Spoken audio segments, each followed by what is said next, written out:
everyone. Welcome. How's it going? That'll be better for editing. Welcome to Ask a Puppy Trainer Show. I'm Bethany. This is Sparky. It looked like is Instagram going? Yes, it's going. Can you just focus? Focus. Welcome to Ask a Puppy Trainer Show, episode 151. And this is Cosmo. He's so cute. He's a good boy. He's a good boy. He's gonna curl towards me. He seems a little older. He's really cute.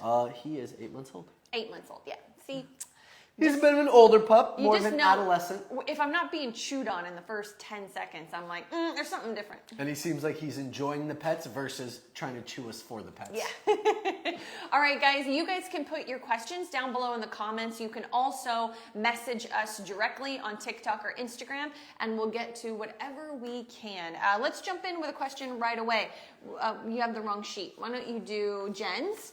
We're going to combine two questions from Jen and Alicia. We tried the puppy Playpen and just barks her head off. What should we do? Mine is 9-week-old puppy, hates the Playpen. It's only been 3 days, but he loses his mind if he's in it and I'm nearby. Take away the Playpen. Yeah. You're probably creating a lot more frustration and conflict using the Playpen. You're creating barrier frustration. There's a magical trainer term for it. I actually like that. Barrier frustration is a great term because there's a lot of information you can pull from it. Yeah. Teach good place command. Use your dog bed, like your place, as your back tie. And what we mean by that is you put them on place, you put a leash on the back of their harness, and you basically just tie them to something that's close to it. They can walk a few feet off around the bed, but they're at a distance from you. So you're still getting your supervised separation. They're still able to relax, settle, build confidence, independence, and eventually the ability to self-soothe, which is the most important to me. I personally will not do that. Sorry, I'm just pulling up the Instagram so I can see the questions. I personally won't do what he said until I have not only taught place, but place duration. Not that they have to stay on place, but it teaches them leash pressure. A lot of dogs, especially I'm afraid that 9-week-old is just gonna go crazy at the end of a leash. So for me, I wouldn't do any back tying, any playpen. The puppy's tethered to me for out time, and I'm doing more crating. I just wouldn't do the back tie until you teach place? Until I've taught place and some place blocking duration in the way that we teach it in our online school, which, 9 weeks is perfect for that, I'm just saying. And it goes through, all the steps and how to teach it. But it's just a balanced training technique. We're probably a little heavier on food than a lot of other balance trainers, but that's basically what it is. That would be my advice. I'm going to jump into one of these questions that we just got on here because people are on. Hello, people.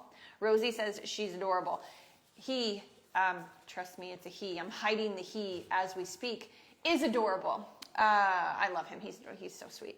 All right. Laura, 5-month-old golden retriever. We are home a lot, but we still use the crate and he does great in it. How long should he be in there? A day. We do back tie as well. 5-month-old golden retriever, you haven't even seen, what are you doing? I was seeing the age. Oh, 5 months, yeah. Laura, 5 months is nothing, and so you haven't even hit adolescence yet. So I would consistently, even if everything's going great, potty training, doing good when he's outside of crate, all those things, I would still do a minimum of 2 bouts of crate during daylight hours a day, 2 to 3 hours. That would be my go-to. What about you? More than that. At least 3 to 4. I said minimum. Yeah, I would say. You mean 3 to 4 hours? I think a minimum of 3 times a day, and I think a good 2-hour window to start would be a good one, and then you can build up to 3, and then eventually you could build up from 2 to 4 hours twice a day. Okay, this is a good kind of different question. I think we take this for granted that people know how to do this. HM Jacoby says, my puppy, 5 months old shepherd, spent a lot of time watching videos, reading blogs. My question is, when the dog dashes out of the crate, you've talked about this behavior and given some instructions, but how do you teach them to pause, turn, to practice them not dashing out, but waiting until you say, come or let's go? So I'm assuming what you mean is your puppy, when you open the door, is still darting out of crate. So what you're going to do is you're going to use the crate door as a threshold. Well, it is a threshold, but as spatial pressure threshold, just like I would the front door. So I'm going to do the 2-inch rule. I like to do the 2-inch rule. If this dog leans forward, like if they lean, okay, work with me here. Okay, you're too It's calm. not a food dog. He's way too calm. So if your puppy like leans and breaks the barrier, you're gonna shut that 2 inches. Nope. And you're gonna do it pretty firmly, if you need to. If you have a dog that's bolting out, then I'm gonna do 2 inches again. Okay, he can handle that. 5, if I'm really dealing with a darter, 5, 6 inches. Okay, and here's the key. Then I'm going to squat down, if I'm not already doing this on the ground, leash him up, just clip a leash to flat collar in crate, or put the full harness on, like whatever you're most comfortable with. Shut the door again, because as soon as you put the leash on, he's going to be like, oh, so now I can go. Then I'm going to stand up, 2 inches all over again.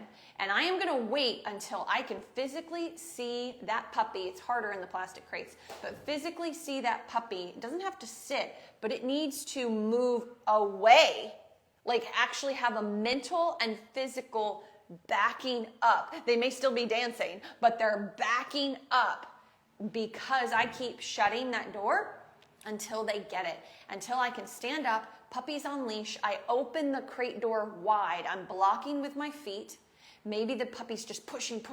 Shut the door again. More firmly, maybe. And then finally I get that back off. And then you're not done yet if you've got a bolter. You've got to where you can open the door. You've backed off. Invite the dog out. Let's go. Nice and calm and chill. They might be confused and not come out. You might have to pull them a little bit because they're like, I don't understand. You just stopped us for the last 5 minutes. Why would we want to come out now? Yeah, exactly. That's common. They'll figure it out. But then they run out, turn around, right back in crate. Turn around, right back in crate. You do this repetition as long as they're not going to pee. You're going to do this repetition until they walk out of crate. Now you've got the temperament that you want in your home, and you're good to go. Guys, we're going to reconnect our audio really quick. So give us 1 second. It's on. It's good now? Yeah, it was just stopping. Okay. So. If anyone can't hear us and the audio is stopping, please throw it in the chat. Trouble hearing you. We have someone monitoring it that will pick that up. And we can try to fix it if so. Thank you, guys. So you think it's switching from echoey to the mics? No, it just Nothing. It's like no sound. You know for how long? Oh no, just clips, just like little seconds here and there. Great.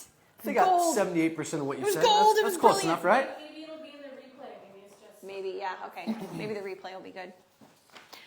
Okay, alrighty. Do you want to do one of those questions? I've got one here, if Kelly. not. Yeah, I'm going to do Kelly. Okay. Madam Kelly. So I have a question. We have a 10-week-old chocolate lab. Keep the crate in our room to hear us sleeping, which I did with my golden, which worked great within 2 days. But not sure this is working for her, but Thursday will be a week. Apparently I had 2 questions. I didn't see the question in the first one. All right. She's great off leash. I put her on it when we leave the house, which she does well with too. Should we be using the leash to get her out of the crate in our room? Just answered that. Yes. Assuming it's okay, the crate is in our room on the 2nd floor. Yes, you should be using the leash to get the dog out of the crate. Yeah. Follow everything just said, including that once the dog is out of the crate, it's not shooting down out of the room, Yeah. going down the stairs. So just not to refer you back, but just rewatch the last question replay. So, okay, I got one on here. I think you just put a period instead of a comma or instead of a question mark. Yes, you can keep the crate in your room. Yeah. So he can hear you sleeping. Actually, Fine. dogs really follow their Circadian rhythm. Thank you. There we go. Cicada? No, circadian. Circadian. Cicada is a bug. Circadian. Circadian. Sure, you know what we mean. We're smart. The rhythm. The rhythm of the sun and the moon and the light and the dark. Okay. On here on Instagram, I've got 8-month-old puppy pulls me relentlessly when we walk him on leash. Any ideas of how to correct this? I would not call an 8-month-old a puppy. That's an adolescent dog. I think kind of maybe, I could be wrong, but maybe just getting out of that mindset might be a good idea to start with.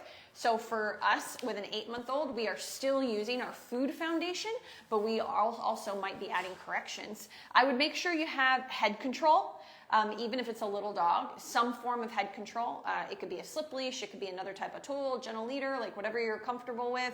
Do a deep dive of online videos, or you could get some one-on-one help to learn how to use it.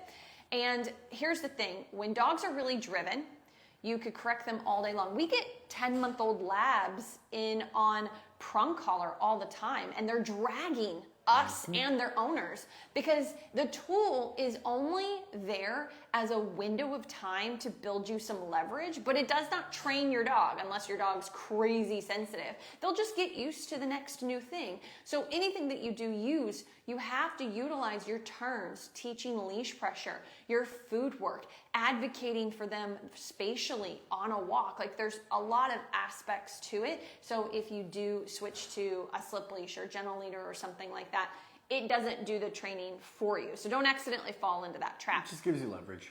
But I would say, you know, if there's nothing going on your street, can you get your dog's attention where it's turn, stop and sit food, turn, stop and sit food, 10 to 15 steps, turn, stop and sit food. Those are your walks right now. And then you see a distraction, turn, stop and sit food, you know, or keep going, whatever the case is. Until you can stop and sit, give food. Yeah, change pace, fast to slow pace, inside turns, outside turns. Like, are you working your puppy? Are you teaching them how to work with you, how to work with the leash, teaching them the dynamics of the walk? And then break, go sniff. And then let's go back into heel. Heel is advanced, like you get to that point. So stop going for a walk. Your dog can't go for a walk. Most puppies can't. Start teaching them the foundational basics on your block, and then add a block. And go to the park and work in a section. And then that section gets too easy and stale. Go to the next 20 yards of a section. That's how you start training your dog. You're working the build focus outside. So when you eventually do heel and you go to the park and you walk your neighborhood at 5 p.m. at night when there's 50 dogs out, your dog is able to see a dog but still give you focus and pay attention to you. You have to up your value over the other dogs. I've got a really hard question that I really want to address that I don't really like to, but I don't shy away from this stuff, but it's not very nice, puppy sweet stuff, but it's life, so we're going to do it. It's life. Voice says on Instagram, 10-week-old Golden has been with us for a week, only a week. I'm adding only a week. He sometimes growls, even meanly. I'm guessing you meant meanly, not mainly. What is normal versus resource protection? We have young kids. I'm going to hit this one. I'm curious when the dog is doing the growling. You asked, what is okay growling? When do we accept it? If we're playing with our puppy and with a toy. And we're using a toy. I'm like, and we're using a toy and they're just kind of amping up and getting excited and just doing a low-key growl. You take the toy away from them. They growl a little bit louder as they come back for the toy. Normal. That's just a pushy puppy, but it's still pretty normal. But you need to learn how to properly play fetch. So you have to dictate that for the puppy. When you're doing tug, there always has to be a drop for a more pushy puppy. They then get rewarded by getting the toy back. Well, honestly, when you're doing fetch. Honestly, there's so much more to it than that. This is just like bare bones. Just you do fetch, you throw the toy, they bring it back, you always get it from them. You get a sit, you get a moment of calm. Good. You shouldn't have to hide your toy behind your back or anything. Don't hide your toy. Hold it and wait them out. And then when they settle for a moment, you can say fetch, throw it again. Yep. And I'm only throwing it like 5-6 feet on a leash. I'm not doing it off leash. I'm not allowing my dog to do zoomies and run around with the toy. It's all very controlled. The focus is to make it really easy for them to get the toy back. Like make that an easy game, but yet high accountability for drop it or out, whatever you want to use. If it's not happening in the context of a toy, you have a problem. And if you have kids under 10 years old, I would seriously rethink keeping that puppy. It may not be a good fit for your family, and it's easier to do it now after a week than it is in 6 months when they all have built a big relationship with the puppy. Because you're dealing with a genetic component. Maybe you held the puppy for a week and you've spoiled him rotten, so he's worse with the growling, but maybe not. Either way, whether you did that or not, there's a genetic component that he doesn't like being touched there. He doesn't like being picked up. He wants to be on the couch. There is a genetic component to this dog, and a home with young kids is not the right fit. You are opening yourself up for a whole mess of issues and a lot of money down the line. If this dog is an outside dog, we could have a different conversation, potentially. And so you could kind of let me know. But I'm just always assuming these dogs live inside. And she's not saying she recommends that you make the dog an outside dog because of these issues. She's just saying if it was, it'd be a different conversation. Yeah. All right, let's get to one of these. My fairy tale library. Sorry, I had to do that. I thought it fit. Question on dog waiting to be fed dinner after the humans eat. Waiting to feed the dog after we eat. Okay. 14-week-old Sheltie eats twice a day. Should be 3 times. Gets a lot of treats while training. Well, if he gets a lot of treats while training, then probably doesn't need 3 times a day. Lots of play. I always get worried when I hear lots of play. He's good in the kennel except at dinner time. We kennel him while we eat. If it's true that he shouldn't eat before us, can he have a frozen Kong or lick mat or something? He is in another room, but I'm guessing he smells the food. There's nothing saying that he has to eat after you guys. Well, I can tell you from a big trainer thing. I mean, it can be a big training thing, but that's not like a rule. Be the a alpha. line in the sand. Spit in the dog's food. I gotta be honest. I feed my dogs before we eat dinner because they're calmer. more manageable and they're easier to train when they've already been fed. Because we're not doing drive training, we're doing stationary training like place command or place duration during dinner time. Or they're crated and they're crated in a completely different bedroom. I'm gonna let you go over like the nitty gritty of it, but just the things I noticed is where's our crate? If it's in the living room or it's in an area that the dog can hear you guys eating, hear you conversing, that's probably gonna be some conflict. I'd consider moving that crate to a different room, possibly even a different floor of the house if you have the ability to do so. Did he say where it's at? I didn't see that.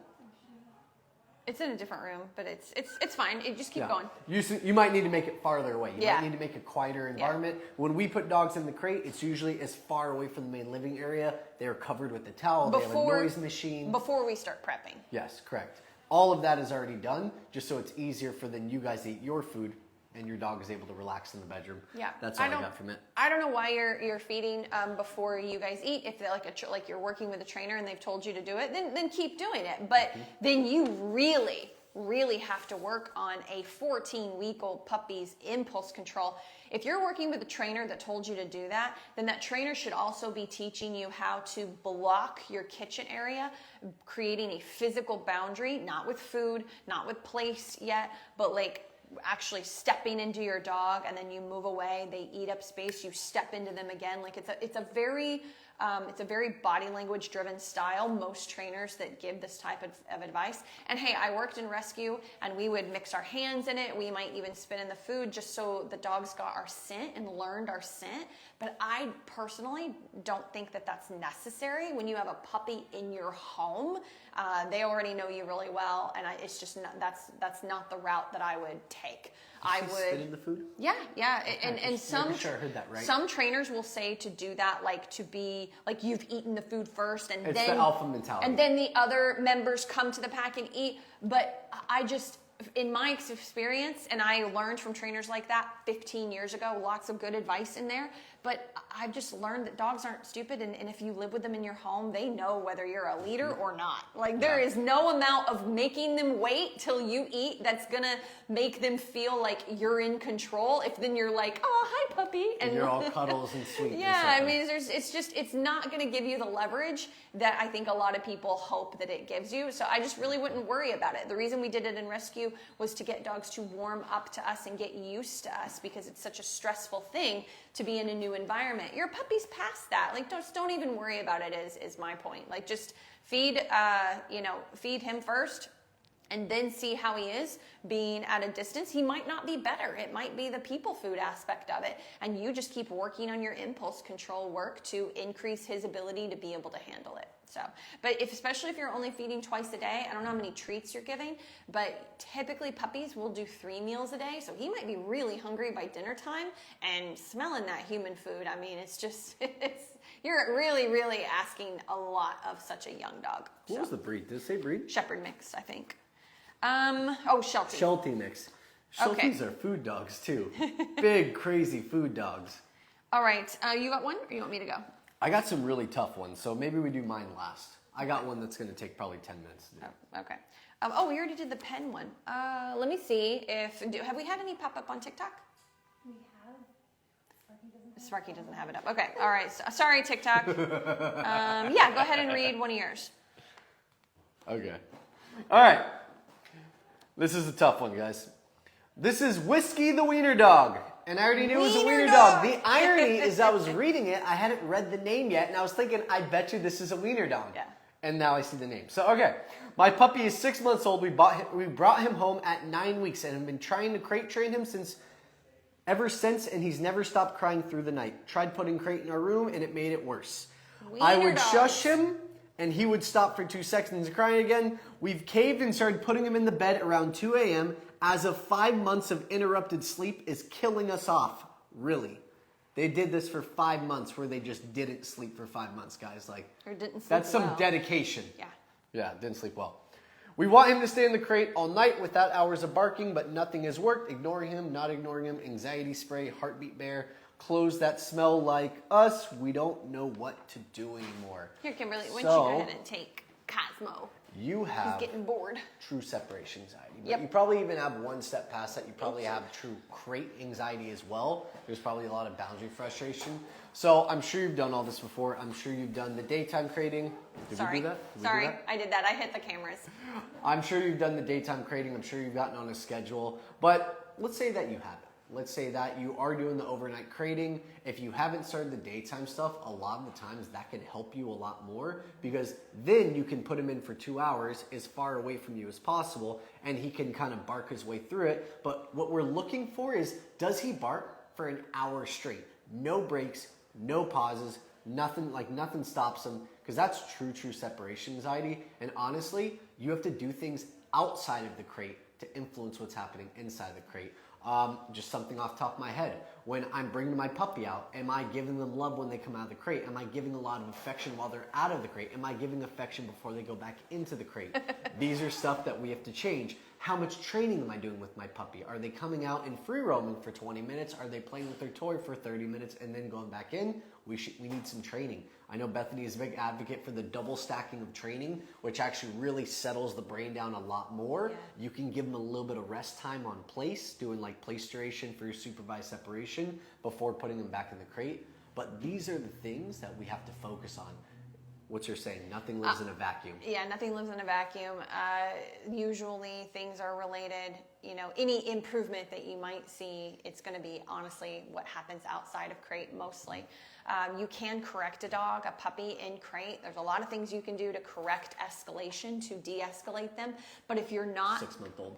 But if you're 6 months is old enough, but if you're not pairing that with draining him outside the crate to teach him how to rest in the crate. And we're not talking physical exercise. No, we're talking mostly mental stimulation with some physical mixed in there. So I would sandwich things. I would do really fast intensity, basic obedience. Like, I'm not teaching. If he only knows sit and come, I'm going sit, come, good, sit, come, good, sit. Like, and we're both sweating at Low expectation, but lots of movement.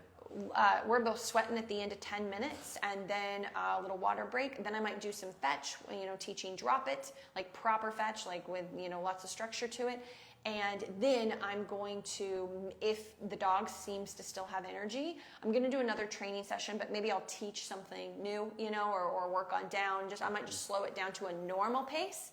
So I'm like 10, 10, 10. What am I at? 30 minutes. And then I'm going to do another 10 minutes of what we call dog meditation, which is you would take crate, since the issue is crate, where and the dog's on leash for all of this, where the dog goes in crate, sit or lay down, whatever they know how to do, pause, take a deep breath, then they come out, turn, pause, go in crate. We call it house. And so we do this slow patterning over and over again for 10 minutes until hopefully the dog is just like, leave me alone, this is so boring.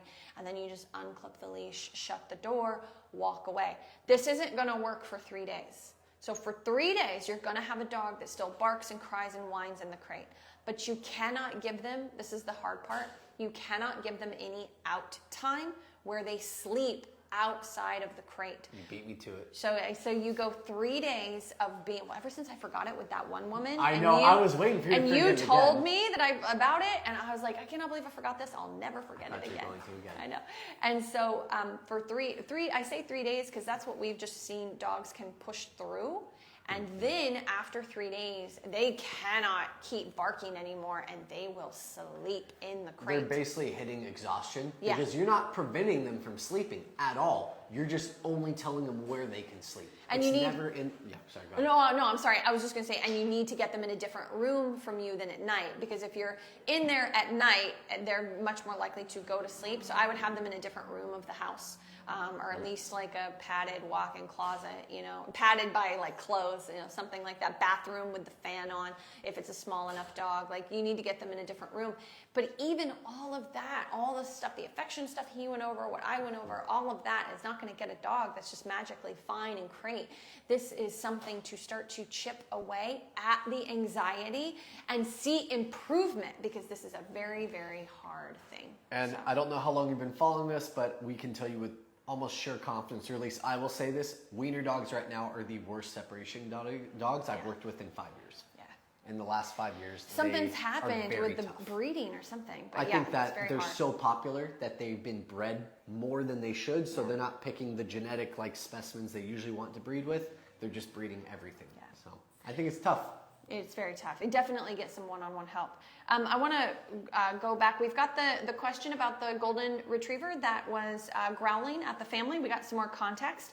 Thanks a lot. Growling is mainly with toys, sometimes food if we get really close. So I don't totally understand that. Like, a dog that is having issues like this should never just be given a toy. We don't give toys anyway. We give chew toys to a puppy, but we don't just In give... a controlled environment. Yes, but we don't just give a puppy like a normal toy, because we want toys to have to do with us. Toys is hunting. Your golden retriever just went and caught a bird and is chewing on it in the corner of the living room. That's where their brain is.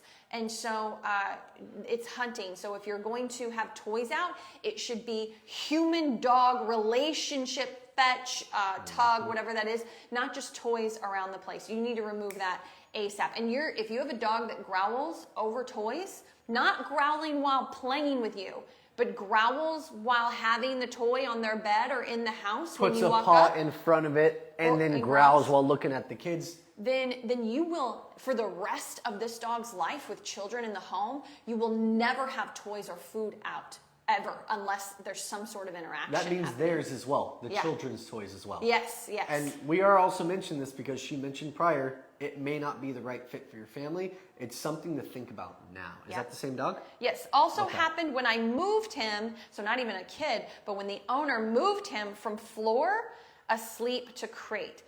I think it's mostly pushy puppy, but may talk to breeder. So again, this is just our personal opinion. I think it's his too. If I'm a normal human, like a normal person who wanted a family dog, I just would not keep this dog. I just wouldn't. You're the average Joe who wants a happy, well-rounded family dog. Yeah, You and it's don't just not have gonna that, happen. and you probably won't. Like, I am so strict with kids, mostly because it was strict for me growing up on a farm. When to touch a dog, when not to touch a dog, never to hug a dog, but all these things are so normal now. To you. To and me, families. And to families. Like I go into a home and I've got this dog that's bitten the kid before, but the kid is hugging it around the neck, and I'm like, why are you letting that happen? Like this, you have to train the kids too. And the kids, when they're not brought up with structure and they're not brought up with dogs and respecting their space, you are going to have a heck of a time teaching the children and the puppy at the same time. So that's just our personal opinion. Okay. Nellie said, do we have time? Yeah, we have time for 2 one minutes. more. Let's see.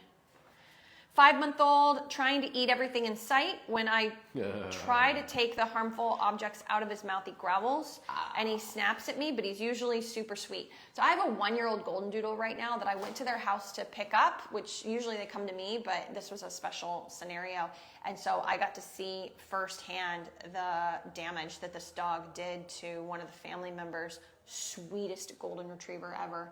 Had something in his mouth, and like his hand was all swollen and everything, and it was like a mask that he had found on the street, and so they didn't want him ingesting it, which I get. The more you are grabbing things out of this puppy's mouth, the more resource guarding you're creating. So for me, this is not possible to go through in 2 minutes in a really effective way, but I would get some one-on-one help right away. I would do a balance of yes, correcting it, but if you don't also work on this impulse control outside of when it's happening, like through fetch, like can your dog have their favorite toy and you say drop it or out without touching it and they let it go? Because if not, you'll never have a chance when they have something that they deem valuable. Yep.